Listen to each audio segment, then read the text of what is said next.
Greetings and blessings.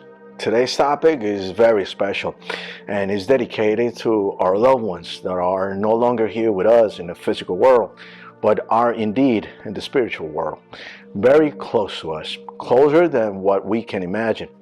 Before we begin, I want to honor you if you are grieving right now, because grief is not a weakness. This is love.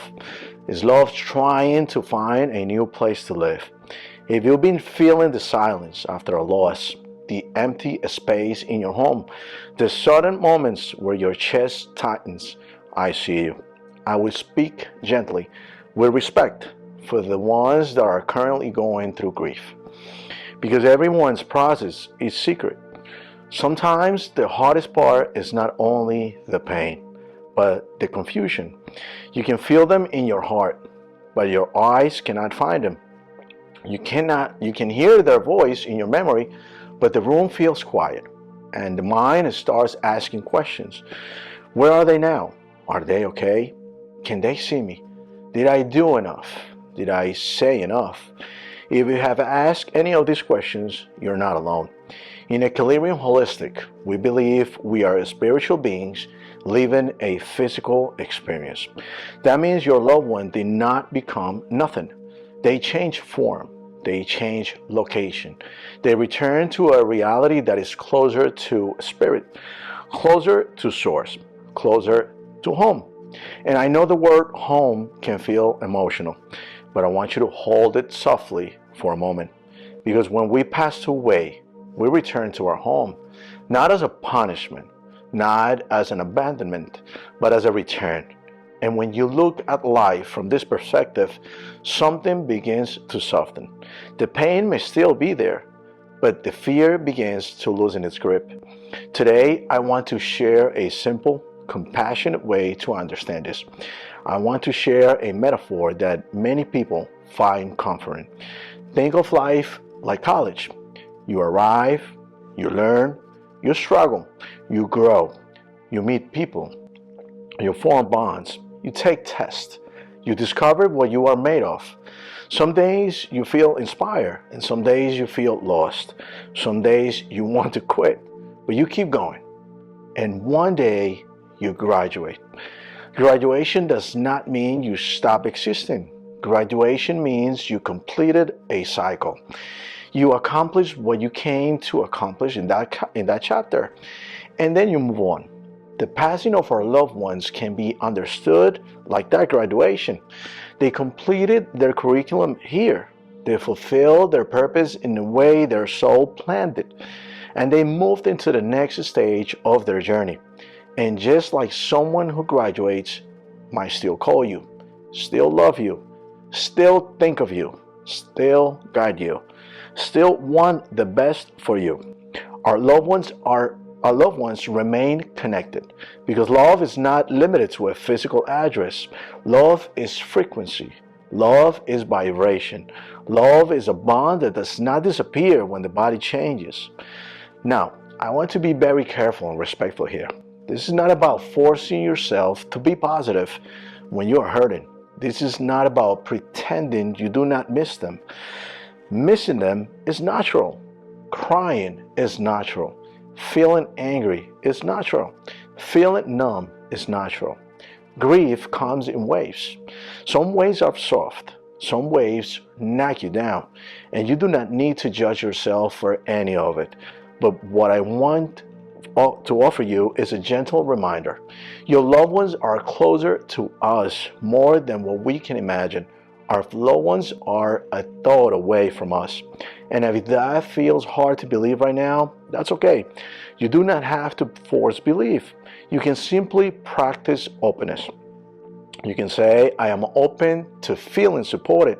You can say, I am open to signs that bring me peace.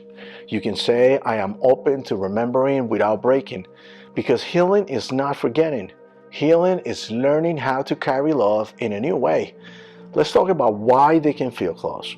In the physical world, we measure closeness with distance, with miles, rooms, time zones.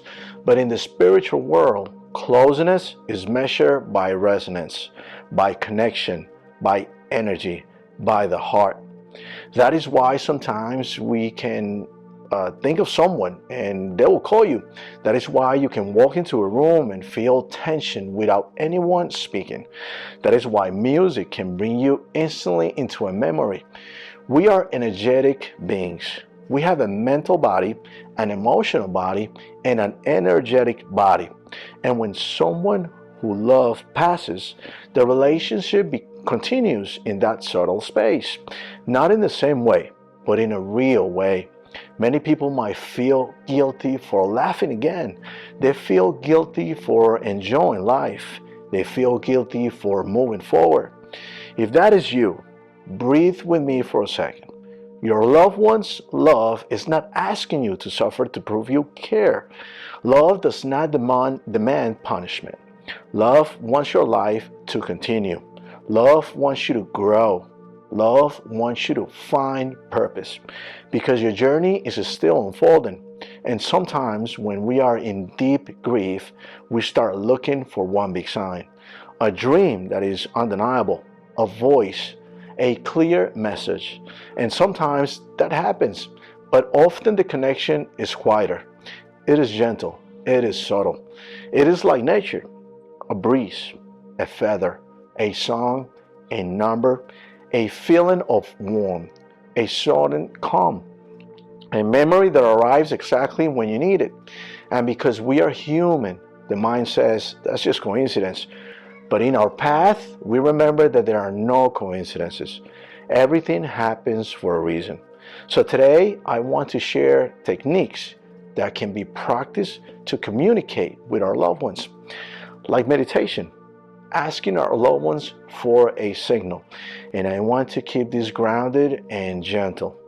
No pressure, no fear, no forcing, just presence.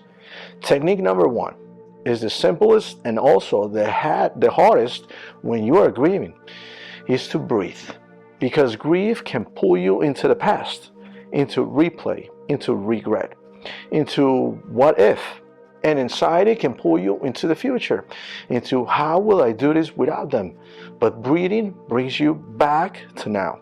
So right now, if you can, soften your shoulders, unclench your jaw, place one hand on your heart, and take a slow inhale and a slow exhale. And as you breathe, say quietly inside, I am safe in this moment. This is not denying your pain.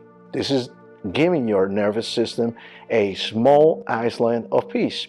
Because when your body is calmer, your intuition becomes clear and connection becomes easier to feel. Technique number two is a simple meditation to invite their presence. You do not need to be an expert. You do not need to empty your mind. You only need sincerity. Find a quiet place, sit comfortably, and imagine a soft light above your head, a warm light like a sunrise. Let it pour gently down over your face, your throat, your chest, and imagine it filling your heart. And say, either out loud or in your mind, if it is for my highest good and for your peace, I invite you close. Then pause, and instead of searching, just listen. You may feel warm. You may feel tingles. You may feel emotion rising. You may feel a memory. You may feel a sense of being held. And if you feel nothing, you do not need to judge it. You simply say, thank you for hearing me. Because sometimes the mind expects fireworks, but the soul communicates like a whisper. Technique number three, asking for a signal. This is one of the most comforting practices when done with respect. Choose a signal that feels loving and is specific. For example, a certain type of bird, a certain song, a certain scent, a certain number pattern, and then say gently, if you are near, please send me this sign in a peaceful way when the time is right. Then release it. Do not chase it. Do not obsess. Because chasing creates tension, and tension blocks sensitivity. Instead, live your day and stay open. And when the sign arrives, receive it with gratitude, with joy and emotion. You can place your hand on your heart and say, thank you. And if you aren't sure, you can still say thank you for the comfort, because even comfort itself is healing. Technique number 4 is writing. Grief holds so many unsaid words, so many unfinished sentences. So take a notebook, write their name, and write a letter. Tell them what you miss. Tell them what you wish you had said. Tell them what you are afraid of. Tell them what you are grateful for. And then, when you are ready, write a question. Something simple, like, what do you want me to remember? Then breathe, take a moment of silence, and write whatever comes in your mind. Do not overthink. Do not edit. Let it flow. Sometimes your subconscious mind becomes a bridge for love. Sometimes your higher self brings through exactly the words you need. And even if you believe it's just you, it still brings healing, because your inner wisdom is part of the connection. Technique number 5 is creating a small ritual of remembrance, not a ritual of pain, a ritual of love. Light up a candle, place a photo, bring a flower, sit for a few minutes and speak to them like you normally did. You can say, I carry you with me. You can say, guide me towards my purpose. You can say, help me keep my heart open. And then close the ritual with gratitude, because gratitude raises our frequency. And when we elevate our frequency, we feel closer to the spiritual realm. Now, I want to address something important. Something people fear, that if they feel their loved one, they will never move on. But feeling connection is not the same as being stuck. Connection can actually help you move forward, because it replaces abandonment with belonging. It replaces emptiness with meaning. It replaces fear with trust. And trust is powerful. Trust helps you sleep. Trust helps you breathe. Trust helps you take the next step. I want to share another gentle perspective. When someone passes, we often say, we lost them. But love is not lost. Love is transformed. The relationship becomes internal. It becomes spiritual. It becomes symbolic. It becomes a guide inside you. We may start to notice you make choices differently. You may start to hear their wisdom in your mind. You may start to feel them when you do something they will be proud of. And that is part of how to stay close. They become part of your inner compass. Now let's talk about the moments when grief hits suddenly. You are fine, and then you see someone who looks like them. You hear a laugh, you smell a perfume, and it breaks you open. In those moments, try this. Name what is happening. Say, this is grief. Then name what's underneath. Say, this is love. Then offer yourself one kind sentence. Say, I am allowed to miss you. Because when you stop fighting the wave, it passes more gently. And sometimes people ask why I can't feel them. There are many reasons. Sometimes you are exhausted. Sometimes you are in shock. Sometimes you are protecting yourself. Sometimes you are surrounded by noise. Sometimes the connection is there, but your mind is demanding certainty. So instead of demanding a perfect experience, practice a softer question. Ask, what is one small way I can feel supported today? Support might show up as a friend calling, a therapist, a video like this one, a moment of peace, a dream, a sign, a memory that makes you smile. And I want to say something that might be hard, but also healing. Grief changes you, but it can also awaken you. It can bring you back to what matters. It can remind you that life is precious. It can push you to stop postponing your purpose, because one day, each of us will graduate too. And when that day comes, you will want to feel that you lived, that you loved, that you tried, that you grew, that you forgave, that you were present. So if your loved one could speak to you from that spiritual home, I believe they will not ask you to shrink. They will ask you to expand. They will ask you to honor your journey. They will ask you to keep going. And they will remind you that they are not far. They are close, closer than what we can imagine. A thought away, a breath away, a memory away, a prayer away. And if you want to deepen this connection, there are supportive paths: meditation, Reiki to balance your energy and soothe your nervous system, hypnotherapy to work gently with the subconscious mind, especially when grief has created fear or anxiety, numerology to find meaning in cycles, timing, and the way your soul speaks to you through patterns. These are not about replacing your loved ones. They are about supporting you.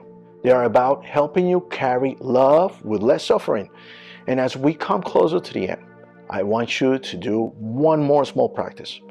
Place your hand on your heart and whisper inside, I'm still connected to love.